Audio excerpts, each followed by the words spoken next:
Why, hello. This is John Huey with my co host, Michael Tingley. Hello. And we are here at episode 21 of the Sober Atheist podcast. And tonight, I think we've got, or today, or whatever time it is you're listening to this, we have a fairly provocative topic entitled Atheism, Ethics, and Recovery Banishing Moral Judgments. And I was thinking about this a little bit before we started to do this today. And I thought, maybe I should put in a couple of disclaimers first about myself as an atheist, and Michael can amend it as needed. And a lot of the atheist members that we know, we have a fairly broad cross section of people that we can actually consider to be atheists. We don't actually, in a lot of ways, consider people that say they're secular atheists in some instances, but that's another topic for another time. But of the people who we actually consider to be atheists, it seems to me that in general, we don't like religion very much. I don't know if that's consistent with your experience, Michael, but I That don't kind of think we much like religion. summarizes a lot of wow. I feel certainly. Yeah, right. So there's probably a certain amount of judgmentalism there. Okay. And also, it tinges some of the work we do here on the Sober Atheist podcast. But what we're about a lot of times comes down to things that are, shall we say, on the leftist side of the political spectrum. It being the predominant ideology of most of the atheists we know. Would you agree with that as well, my It friend? seems to be. Yeah, there Okay, definitely seems to be some correlation so between that. yeah, so we're not totally coming from a non-judgmental place. All right, we need to say that up front because I'm certain we recorded this without saying that somebody would probably point that out. So we need to point that out up Yeah. front. Yeah. But that said, I feel that in general, most of the atheists that I've been exposed to in recovery have been remarkably non-judgmental in terms of their approach to other people. And as far as this thing we call recovery goes. And, it brings to mind actually the ethical and moral considerations in play that we should be dealing with in terms of recovery. I have seen people badly affected by the words and actions of others in recovery meetings. I mean, I haven't seen a lot of, gratuitous cruelty over the years, but I have seen people who, when they feel that they're being personally criticized, are pushed away from recovery communities. And in terms of people who are in fact recovering from addiction and alcoholism, that's a very dangerous thing because pushing someone away from any recovery community due to your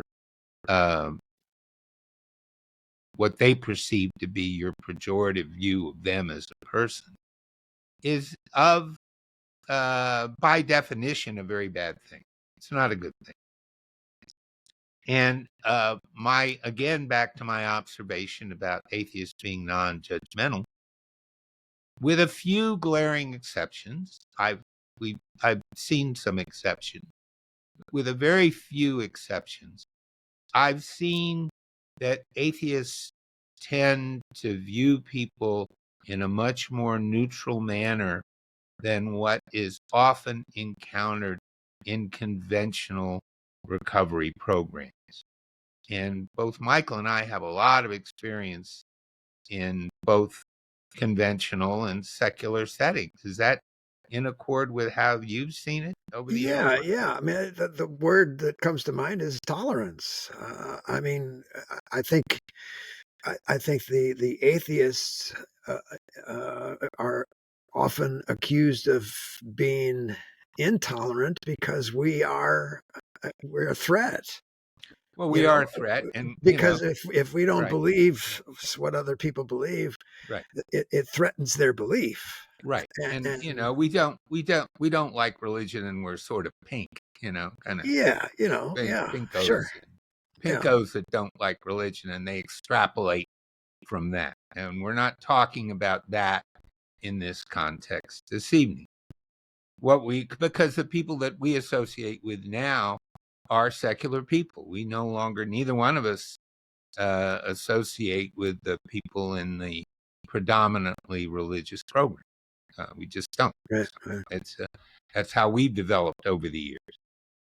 But it's important though, because a remark, and this is something I need to tell myself too, because I've got a mouth on me, and I can try to make a a joke or a snarky comment from time to time.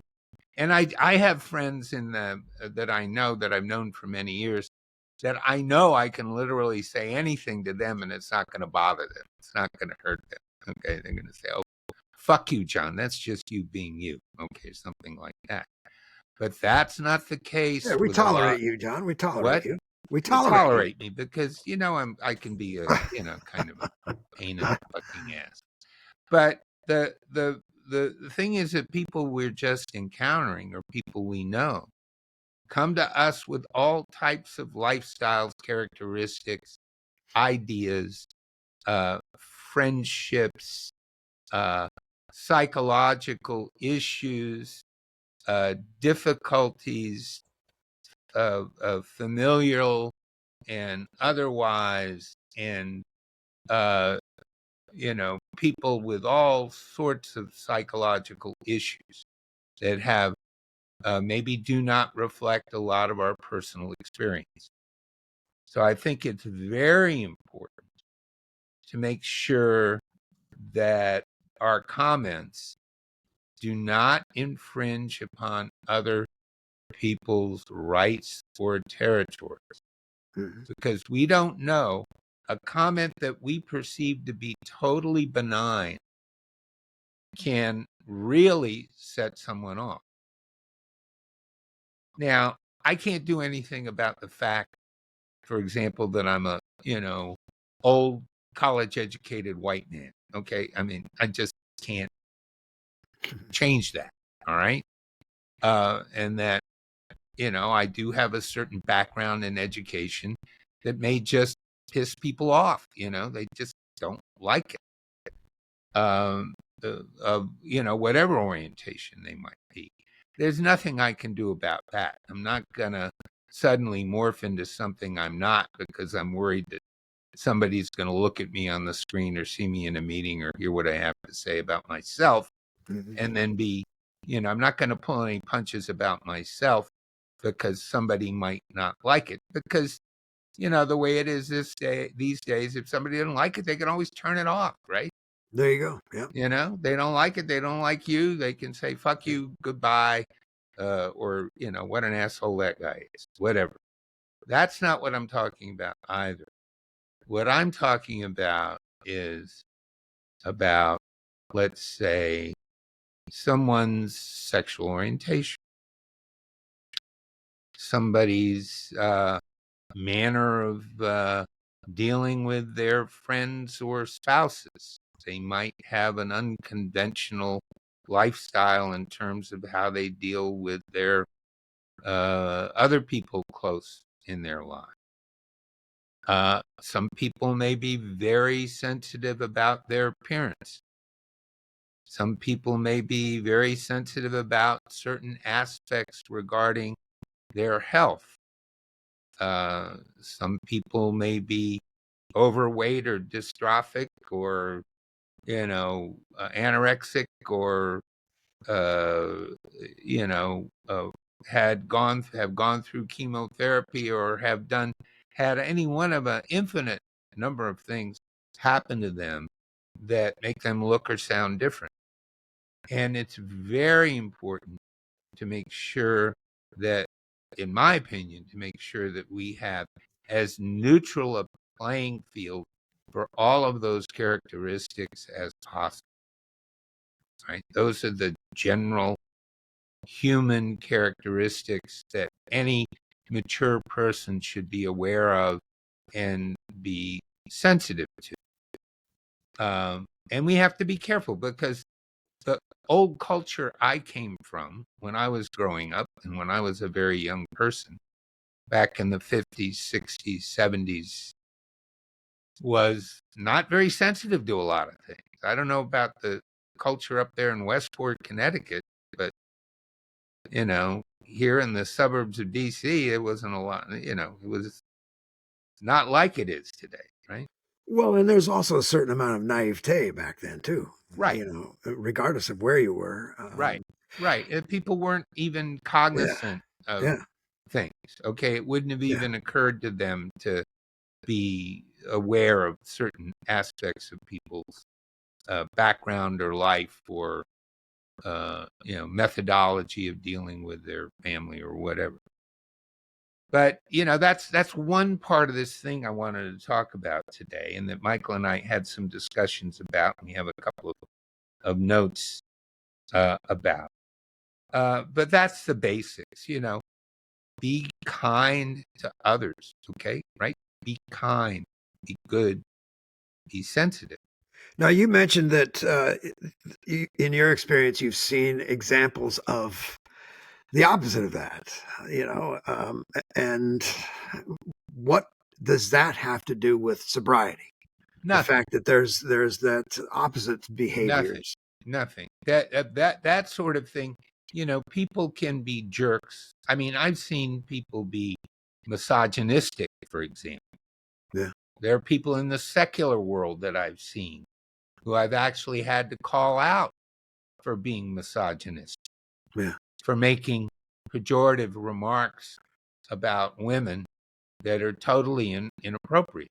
And when I see it, I call it out. That's just gross indecency in recovery. But that's not the gross stuff. I think most of the people listening to us are not, impaired in that kind of way. All right. It's, you know it when you see it. And if you see it and it's really bad, you call it out and you deal with it. All right.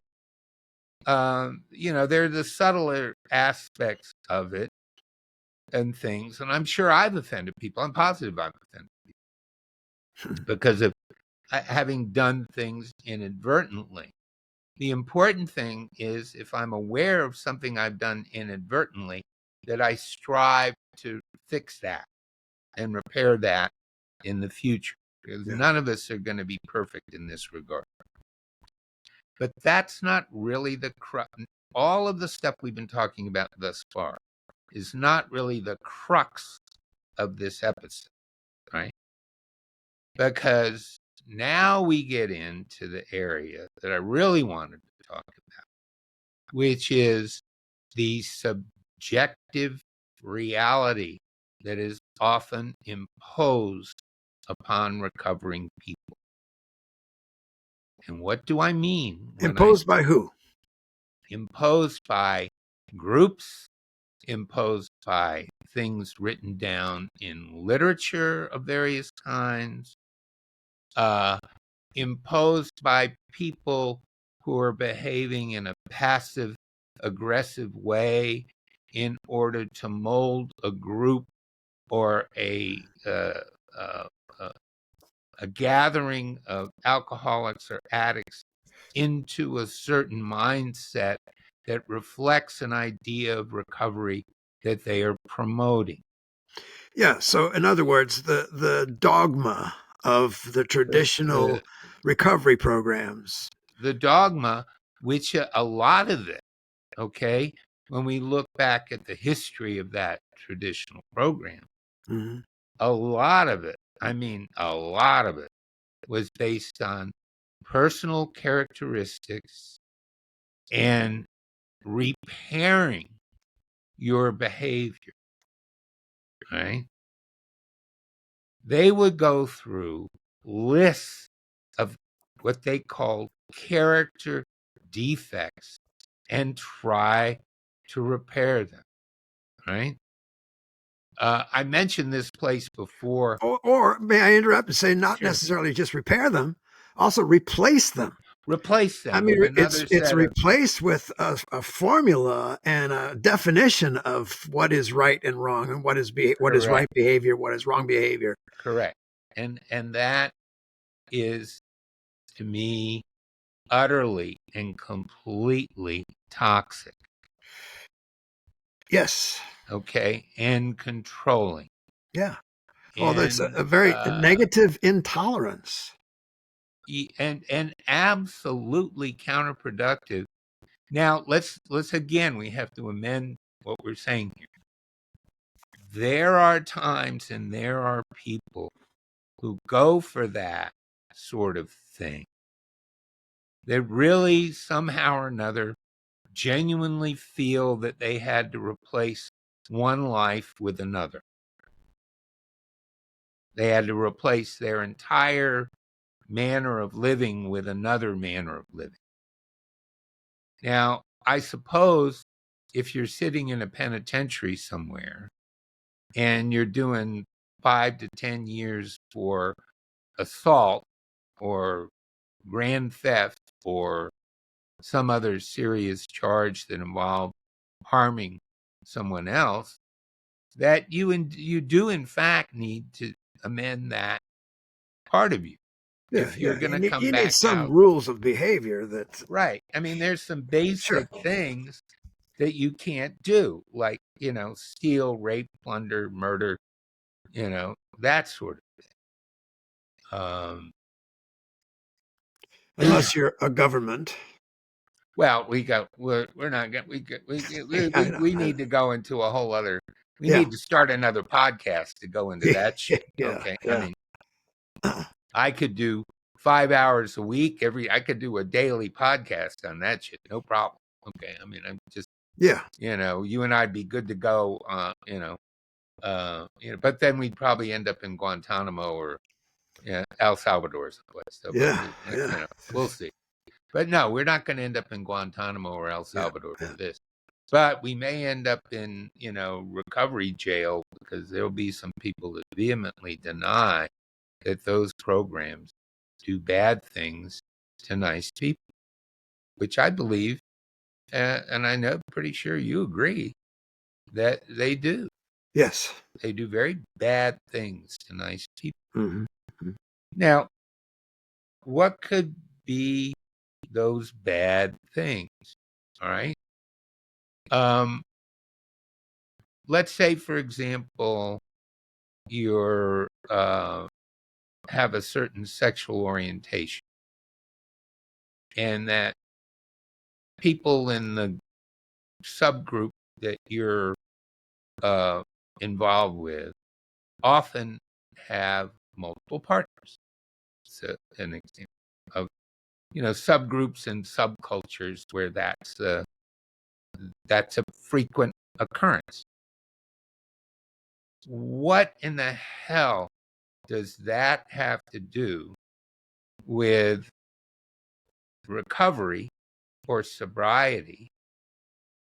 Unless, of course, you're holed up in a hotel with bags of cocaine and bottles of liquor and, going at it that way. I mean, then, some activities may sort of coalesce there. But what form of conventional family structure or morality works for you that might not work for me? Right? Many, lots, right? And do we have the ability to, or the obligation to, suggest more conventional modes of living as being essential to recovery? No. No, because how can we define honesty for someone else. Exactly. I mean, the only definitional aspect of the recovery experience that I could apply any kind of value to would be, are you sober today or not? Mm-hmm. Okay? And if somebody is lying to me about that, which is something I've often encountered, not constant, and fortunately not with people I know that have been around for a long, long time, but I've encountered many people who just flat out look you in the eye and tell you they're sober when you know obviously they're not. But even then, right, is it incumbent upon me to confront such a person unless they in some way indicate themselves that they are doing that? It's a thorny one. Now, I have a judgment about that. I think coming to a recovery meeting and lying about whether or not you're using, not a good thing. It's not good for the group. It's not good for you. Most particularly, it's not good for you. But even in those extreme circumstances, where does the line fall? I've often been presented with that conundrum. But there's absolutely no question about other things to do with your life, right? I once encountered a guy at a meeting who worked as a senior executive for the American Tobacco Institute. Are you familiar with that organization? Those are the guys that brought you in the old days, brought you the ads with the doctor promoting Lucky Strike cigarettes, Yeah. saying that you can find those on the internet, those ads that said, oh, it's cool on the throat. Okay. All right. But, I encountered this guy back in the late 80s when it was obvious that what he did for a living was killing people. And even then, right? Even then, even though I wanted to go out on Rhode Island Avenue, which is where that meeting was, I went to in those days, Connecticut and Rhode Island, in the old cathedral there, broken down church building next to that cathedral. I wanted to follow that guy out on the street and throttle him to death because, I had young friends that were dying of that shit. And I just quit smoking myself in 19. Quit drinking in 87, quit smoking in late 88. And I wouldn't be sitting here tonight if I hadn't have done that. Mm-hmm. But even under that extreme circumstance, I did not follow him out on the street and berate him for what he did for a living, because he was a guy trying to get sober. And in that, I knew in that context, it was not my business. Okay. The late Michael Deaver used to go to meetings that I would go to every once in a while. He was one of Ronald Reagan's right-hand men. Right. And he was famous, and before his death, I can use his name because he's been dead some time now. And before his death, he used to come and lead meetings and talk about righteousness and beauty and love and truth and all that other stuff. And I knew full well how deeply he was involved with a lot of stuff in Washington that I deeply resented and disliked intensely. And I was actually a friend of mine, an ex-girlfriend of mine, actually, who I'd met in the program, somebody I used to drink with. She was a big fan of his. And every once in a while, she was a Catholic. She'd take me to this meeting that he led in this Catholic church. And I would go in there and I'd say, Jesus Christ, I want to go out and kick his ass in the park. No, I never said one word. He called himself Mike D, as if, he'd been on the fucking cover of Time magazine in the limousine. Remember that when he was on the cover of Time Right. in the limousine as mover and shaker, Mike D? Yeah, Mike D was, but he was recovered. He was recovering, and he was no longer working for that cabal, as far as I knew, or maybe he was. I don't know. But under those circumstances, it wasn't my business to go after him for his life, even though I personally found it to be reprehensible. Yeah, in that case, moral judgments weren't called for at the time. No, we're not relevant. Right. Okay. But I've seen people in meetings getting relationship advice, getting child rearing advice, getting employment advice about what they should be doing.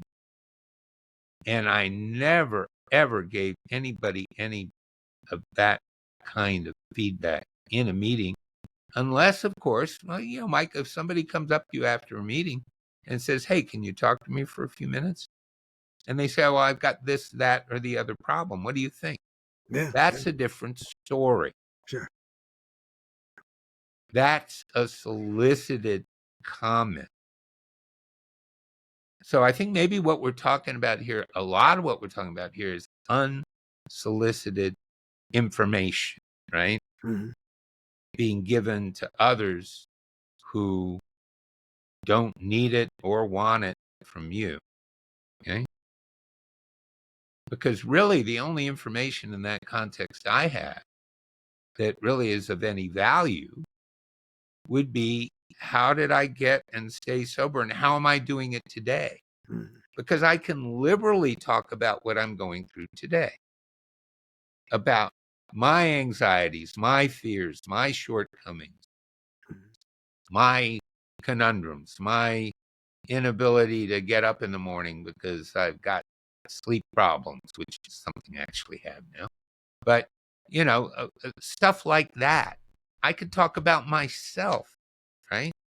But I can't talk about you, right? I can't tell you how to deal with your daughter's divorce or relationship problem, or, you can't tell me that you don't like tattoos because one of my kids running a tattoo parlor. It's not, you might not like Mm-hmm. tattoos, and I might think that maybe you're giving your daughter the wrong advice, but that's not my business in a meeting. But we see this crossover all the time. But that's not the worst part of this whole thing. The worst part of this whole thing is the phrase quality sobriety. Okay. There's gratuitous, there's just out and out mean comments we're talking about first. Okay. You're too fat, you're too gay, you're too ugly, you're too stupid, or whatever. Okay. That's out and out mean, Mm-hmm. inappropriate, bad, awful behavior. Then there's some more subtle stuff that comes in to a meeting where I'm making comments about my own life story and situation, and you're giving me direct feedback there about it, which is unsolicited. Judging the quality of your sobriety. But that's the thing that's the real magic sauce for a lot of these people Yeah. that read these books and look at these lists on the wall and need instruction manuals and need other ways of moving forward in recovery.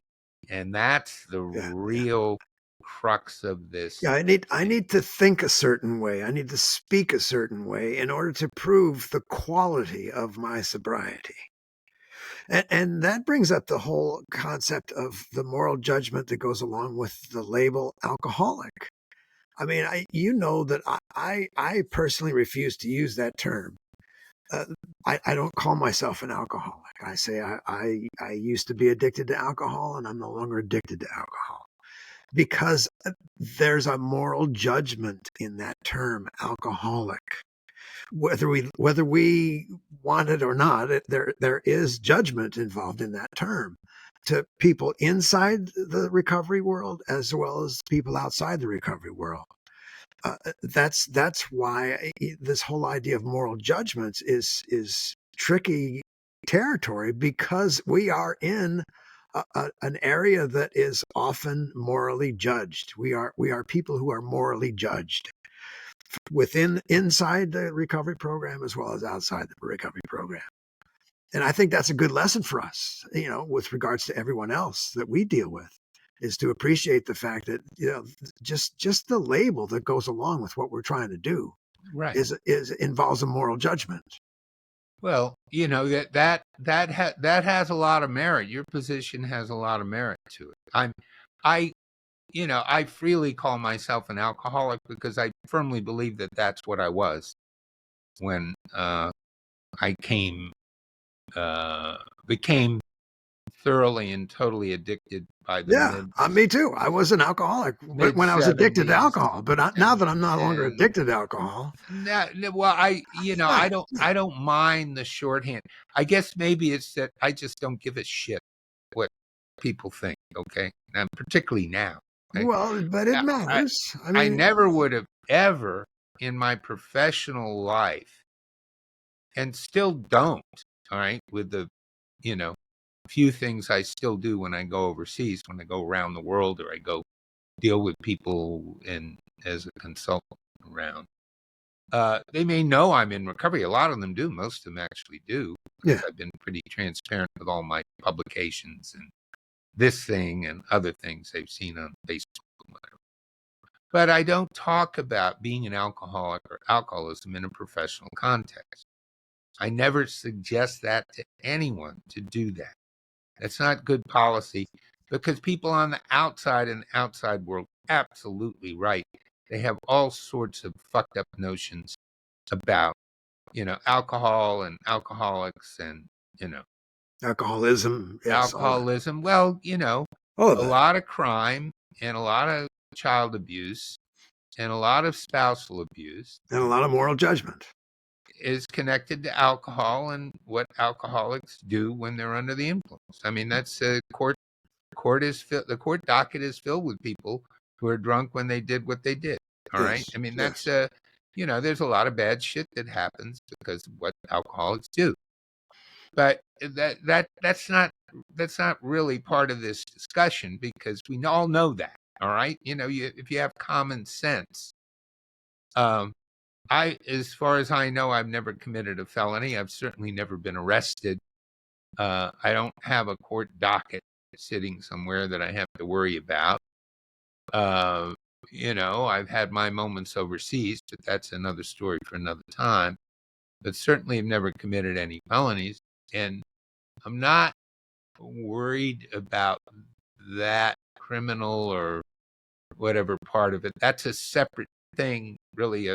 Actually, a very good potential topic for a separate discussion would be, how do we deal with people with criminal backgrounds and criminal activities in recovery as Well, but atheists? it has to do with moral judgment, that It whole does have to idea do with moral of judgment, moral judgment. but the back to the focus I see here is that in general in these programs, it is felt that if you don't adhere to a certain set of behaviors or beliefs, that the quality of your sobriety is somehow deficient. Hmm. I know many people who think that because I do not have and loudly proclaim the fact that I do not have a spiritual life somehow makes me empty and deficient and inadequate compared to those who do. Yeah, sobriety of a lesser quality than is Sobriety of a formatted lesser by. quality, because You know, Yeah. Wilson always said that sooner or later, all those atheists, if they come back over and over again, they come around us enough, they're going to get Yeah, they'll that get it bright, they're eventually. going to get that light. The light will shine in their eyes and there still be, and somehow or another, I think I managed in my advanced state of decomposition now at age 76. I think I've still managed to be a relatively decent human without ever, ever, ever having engaged in any of those fantasy worlds at all. Mm. Okay. I love fantasy and science fiction, and I watch it. I watch a good sci-fi movie or horror movie. Oh, I particularly love the one with Roman Catholics, Michael. They're always the best. The more devils, priests, and nuns, the better. It's great. Yeah. They're Yeah. hilarious. They're wonderful. But the the the fantasy world that I see people living in has never meant anything to me. But those same folks will turn around and say that the only way to have a truly decent path in life is to have some sort of spirituality. And Or at now least a these days, claim to it. that's defined in so many ways. You can Yeah. go to these Yeah. secular Yeah. Yeah. conventions and hear that shit all day long. Okay, Yeah. Yeah. or that you're devoid of emotional intelligence because you're not sensitive in a certain way. That's a new one. That's a new Mm. set of code words. Emotional intelligence. That's a new code word. You know, people raised in white Protestant homes in the 1950s and 60s often lacked emotional intelligence, I think. So some of us may be inherently deficient in that regard. Mm. But, you know, Or at once you, least emotional maturity, uh, not necessarily intelligence, but maturity, I maturity. mean, Yeah. it just makes sense to treat people nicely. Mm. If you encounter people on the street, you encounter people in your daily life, if you encounter people in the normal transactions and interactions that we have with people we don't really know, it's often extremely important to be decent and polite and sensitive to them and what they're going through, right? We seem to live in a world where that concept is sort of going away, right? But here, I would postulate that we atheists often lead a more decent and moral life than the average religious person does. At least that's been my observation. But then again, that's a judgment too, right? I guess, right? It is, A but judgment. it's also an indication of the lack of rigid rules. I mean, the rules are what create an atmosphere of intolerance, and we're much more accepting and open to all of the possibilities instead of just what is rigidly programmed. The way you're supposed to behave, the way you're supposed to think. Yeah, within a very small, confined definition Right. of Well, behavior, of human behavior. my favorite contemporary artist, Mr. Robert Zimmerman, before he became, and I still love him dearly and go to the shows fairly regularly, even though he has been extremely religious for many, many years. But before he got religion on his greatest album, my favorite line on that in that album is, to live outside the law, you must be honest. Hmm. And to live outside their rigid, formulaic ideas about recovery, for example, and morality in general, well, it just almost impels honesty upon us, I believe. Yeah.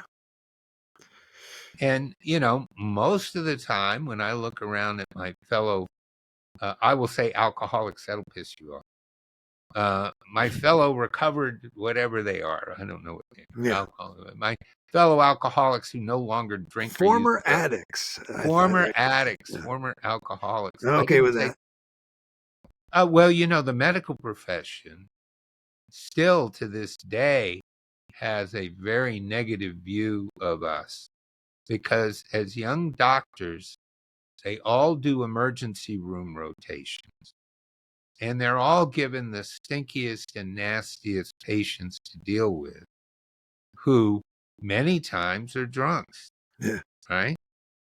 And even in our fancy emergency room here in Bethesda, sometimes there's as many as 3 or 4 cops in there, right? There's always one. There's always one sits at a desk with a console, watches everything in there. Mhm. But sometimes I've seen as many as 4 or 5 of them wandering around in there on unfortunately, some of my more frequent visits I've had to make there over these last years.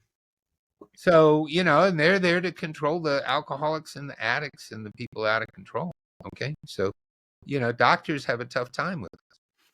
So Yeah. there's Yeah. enough bad shit floating around the world regarding people that have our condition without somebody who supposedly is there to help you, telling you that your behavior or your ideas or your very manner of living is not in compliance or in comportment with quality sobriety. Mhm. Because they often say, well, it's not enough just not drinking. What? It's not enough just not drinking? Just not drinking always, inevitably, if you don't drink or drug long enough, leads to an improvement in your life. No matter what the baseline was when you started, it's axiomatic that people's lives almost always improve if they don't drink Yeah. or use. And their behavior improves. And their behavior improves. Yeah. But don't tell me that it requires adherence to some sort of list or some part of a book or some sort of methodology that you're applying to me to tell me that I have to get there to have a quality life. Yeah. Well, that's the whole idea behind religion and behind religious programs. Well, it's the It's whole yeah. idea behind many non-religious programs. Yeah. Just go to some of these so-called secular conferences and you'll see sessions filled with methodologies that teach you how to live a more fruitful and productive life as long as you follow A, B, C, D, Yeah. and E. All Mhm. right. And you can go to different presentations that have different methods of what A, B, C, D, and E are, because you got, Yeah, the most glaring example of some of that I've seen in my recovery years has been all of those daily books, those books that have oh, daily yeah, reflections, and because it all comes down to the way you really if you're thinking this way, you really should be thinking this way. right. We've got If a you're new doing this, you secular one. really should Yeah, be doing yeah, this. yeah. And it becomes, I mean, it's like, yeah, it's insulting because it's just saying that you're wrong. I'm wrong. I shouldn't think this way. I shouldn't be an artist. I shouldn't be doing these selfish things. I should be out there doing something else other than what I'm doing. Yeah, yeah. It doesn't Well, make a lot of sense to me. I don't need anybody's little book to tell me on how to reflect on my life today.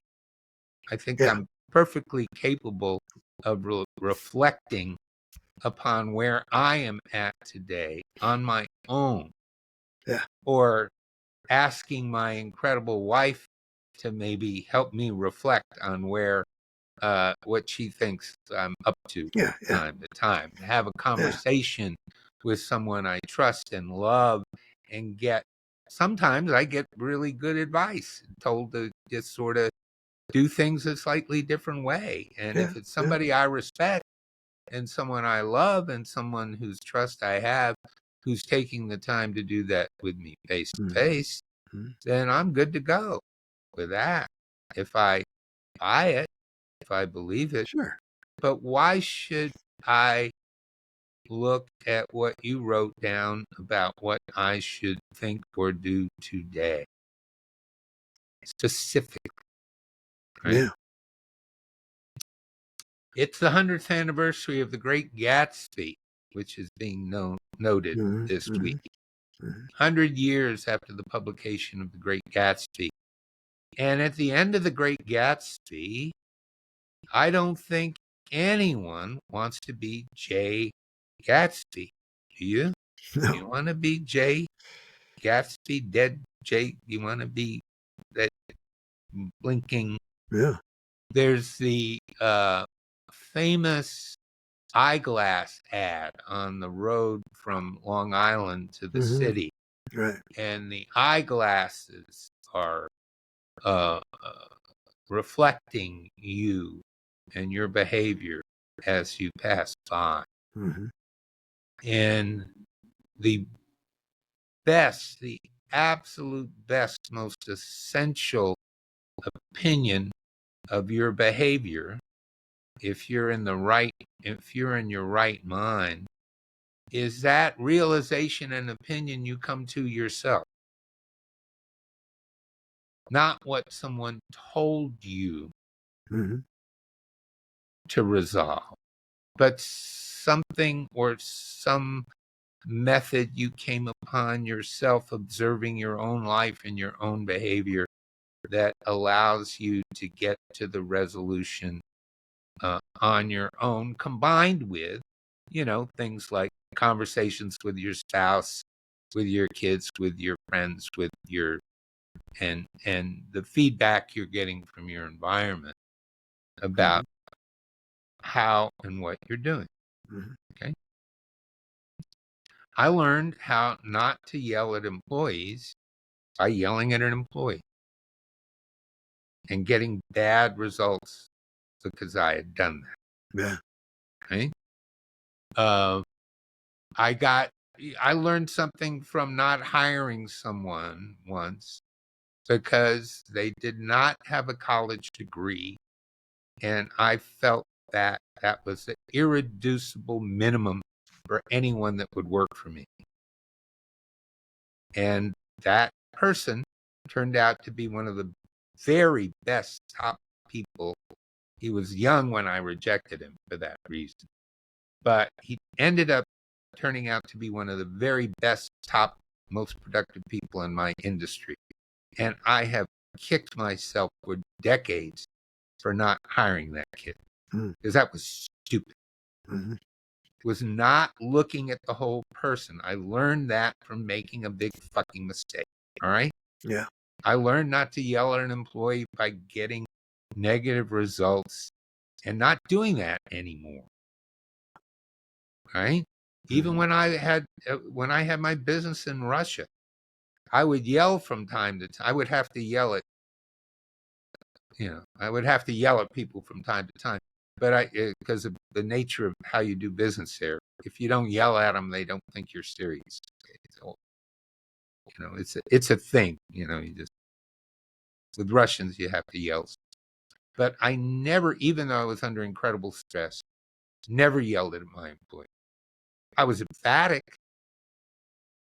I would sometimes bang on the desk and say, "Сегодня, не завтра," which means today, not tomorrow, because they had trouble understanding the concept of today in the way an American brain understands today. They just don't get it. Today, not tomorrow. Stuff like that. But even under stress, I learned that, right? I'm not a saint, but I learned that from experience, not from some fucking book, right? Or not Mhm. from a list of shit on a scroll on a wall. telling me that I had to be contrite and what's they want you to do, confess all the time, right? You have to fucking confess. Yeah. You have to, you know. But when I was wrong, I did admit that I was wrong a lot of the time. Okay? All right? And, when I made egregious mistakes in terms of dealing with people, I endeavored to learn from that, Mm. right? Didn't make it perfect, right? But it didn't involve a fucking list that somebody else gave me to make my sobriety quality. Okay. Yeah. I got quality in my life from experience, not from some stricture. So let's not talk about quality sobriety, right?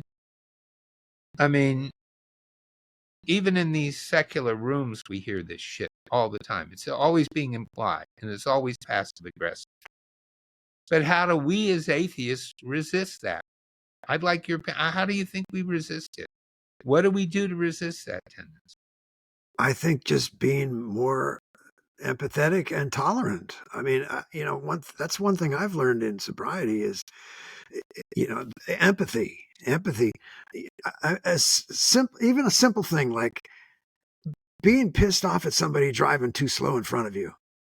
I mean, Mm-hmm. I can empathize with somebody driving too slow. I mean, because when I was drinking and drugging, I tried to be as very careful as I could. I was sometimes too stoned to drive the speed limit, so I'd drive very slow.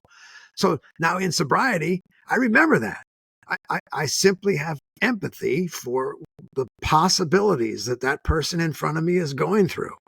Maybe they just had a shit day and somebody died and they're crying and they're not driving as fast as I want them to drive. Well, okay. I mean, I can be more tolerant of other human behavior. Even being more tolerant of the bad behavior that I see. I mean, I just, Mm-hmm. being able to let go and say, yeah, I can empathize with bad human behavior. I have behaved badly in my time and I have to be tolerant of other human beings. That's a simple little basic lesson that I've learned in sobriety. Whereas when I was drinking and drugging, I had no empathy for other people. I didn't care. I'd drive 100 miles an hour on the wrong side of the road because that's what I didn't care about what happened to other people. Yeah, I'm lucky I don't have that burden in my. Yeah. I came close. I just lucky I never had So anything. yeah, and I think we have as atheists, it's a lot easier to be empathetic and tolerant because we don't live by such rigid rules and the rigid dogma of human behavior. Right. And to know what's helpful rather than what's prescriptive and pejorative.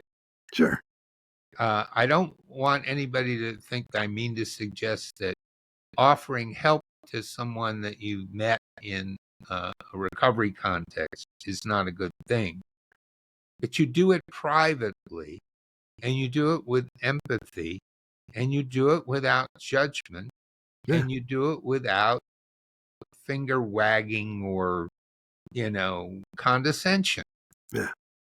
which so much of this stuff in the conventional program is condescending. Oh, I have my quality sobriety because Yeah. because Yeah. I have a sponsor, and my sponsor has a sponsor, Yeah. Yeah. Yeah. and my sponsor's sponsor had a sponsor, all the Yeah. way back Mhm. to Saint Bill and Bob and the kitchen table in Akron and the whole Yeah. fucking thing. Yeah. No, And we if don't you have and any if of you that. get down on your knees and pray, you too could have the same quality Yeah, sobriety well, that I have. yeah, we're not very likely to be doing that.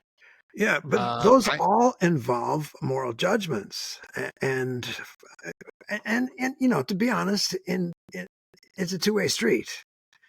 I mean, I make a moral judgment about that kind of behavior, about being morally judged. Yeah, well, we postulated from the beginning. We don't much care for religion, and we do make intellectual assumptions about people who have angels sitting on their shoulder or pray to statues or somehow think there's something in the air watching out for them or something. Yeah, we do have feelings about that. And as leftists, we do have feelings about what's going on around us, but which are pretty definite at the time.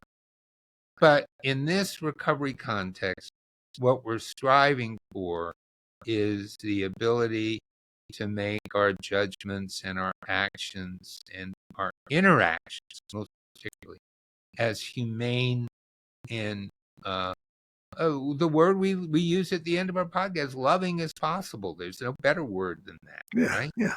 As humane and loving as we possibly can. And if you can't be that way with someone or for someone, you really don't like them, you really can't stand them, and you hate the fact that they worked at the White House for Reagan, or they worked at the Tobacco Institute or whatever, you keep your mouth shut, right?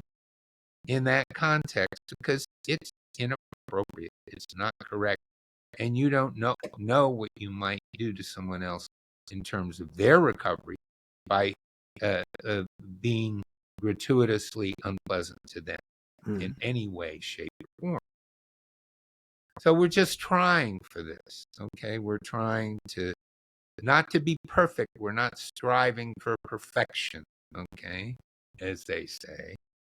God, I don't want to use one of their phrases, Michael. I almost did. Somebody should come in out of I should have you should get the hook and just haul me off with the hook. I almost used one of their phrases. But we're not going to be perfect, but we are going to strive, right? Yeah. And therein lies the hope. Hope. Yeah. There you go. The word. I was wondering when that word would. I thought I would have to prompt that word, but I didn't have to prompt the word. You're brimming with it tonight. It's spring. The flowers. I had to bring in my lily from my postage stamp garden because it got to be 30-some degrees the other night. And I had to wrap up the bottom and put it out because I have hope it's going to make it through the season. Like there you go. We're getting toward. Yeah, we're going to have all our gardening metaphors these next. Oh yeah, months. It's coming up. God, we're going to be insufferable. But here we are because we are trying to do this in the spirit of hope, and we are trying to impart a little bit of what we refer to as what? As peace and what? Peace and love. Peace Definitely. and love. Peace and love. Because the world is sorely in need of both as we speak. Yeah. There has never been a time. As we nurture our empathy and tolerance, I think we that try helps to us nurture our empathy hope and for a better planet. For certain of these motherfuckers, we're going to fail, I'm afraid. But that's another thing for another time. Yeah. We'll do the best we can given the limited resources and the fallible resources as human beings. Yeah. There you go. In that spirit of peace and love, as always. Yeah. And we have come to the end of our time here once again. All right. And we're going to wish all our friends around the world. We get a nice distribution of countries every once in a while. So we will wish our wonderful friends all over the world not a farewell, but a goodbye for now. How's that? Peace and love. Peace and love. We got.